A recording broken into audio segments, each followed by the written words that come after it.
It actually helped me have internal conversations with myself and actually think through when things are going wrong, what falsehoods are existing that create the reasoning for why something is not working. My name is Amadeo. I am an entrepreneur and businessman who has sold a company for over 8 figures and currently operate 2 companies doing $10 million a year. So here's a frame that I like to use to better keep myself open to new truths and suppressing ego-based delusion. So what exactly is ego-based delusion, you might ask? So here's an example to better frame this concept in your mind. So when me and the team first sold the company a little over a year ago now, I basically thought I was this genius. I must know so much more than all the other business people around me given age and success, that whatever thoughts that came into my mind I was really just in love with when it came to business. Everything was good because it came from my head. I was basically just very in love with my own thoughts, and this was surrounded from ego. So after we sold the company, we had this new venture, and this delusional ego-based thinking led to us losing a tremendous amount of money over a 5-month period. Just continually getting,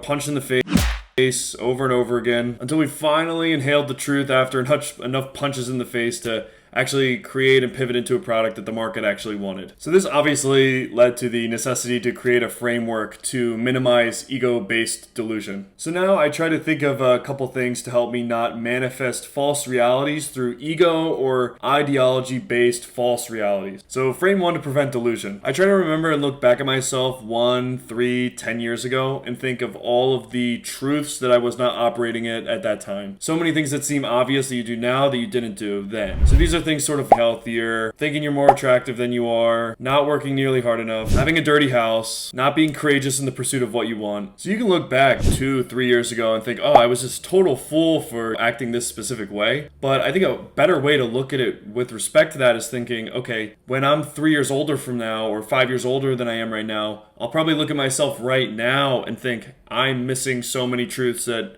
I've learned and I'm operating poorly right now. So using this frame makes you not the person that you are, but the person that you can be. All those future truths that you can absorb because you're open-minded to it and willing to accept that the 3-year-old version of yourself is looking upon, judging you in the future of all these things that you're not doing correctly. It means that if you use this frame, you can always know that when you go into your future self, that right now you do not have it perfect and you're not thinking 100% perfectly, which allows you to bring more truth into your life. So it really kind of helps me think, what obvious truths am I missing right now? Because it is possible for me to be missing key parts of reality when operating, because when I look at the past, that has always been the case, and I always gain new truths.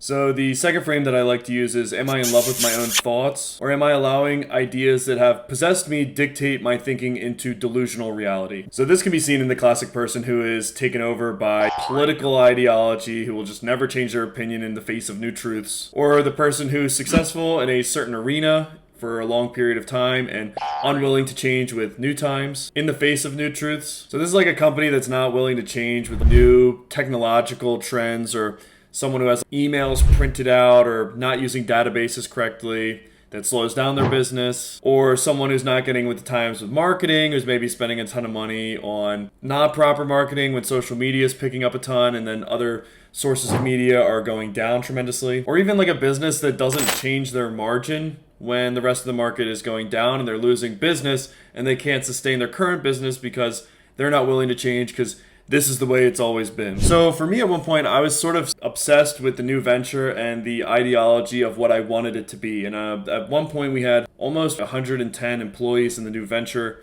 and it was just not going well. And I thought that the way to solve it was to increase operations when it wasn't going well at that time. So faced with the losing of money and faced with maybe the staff not being able to handle the increase in work and the whole model just being off and the market not being good in trucking, I ignored all these things because I just needed the vision to work perfectly. I was obsessed with the ideology of what I wanted it to be and not accepting the negative facts of what it was and not changing. So before using these frames, I think it was a lot easier to get lost in a false perception of reality by not accepting new truths coming in and just totally relying on ideology or being in love with my thoughts or ego-based delusion. So for me, using these frames, it actually helped me have internal conversations with myself and actually think through when things are going wrong, what falsehoods are existing that create the reasoning for why something is not working, and how can I get the new truth to actually come in and fix what the current problems are. So before using these frames, the operational outlook of the venture before was,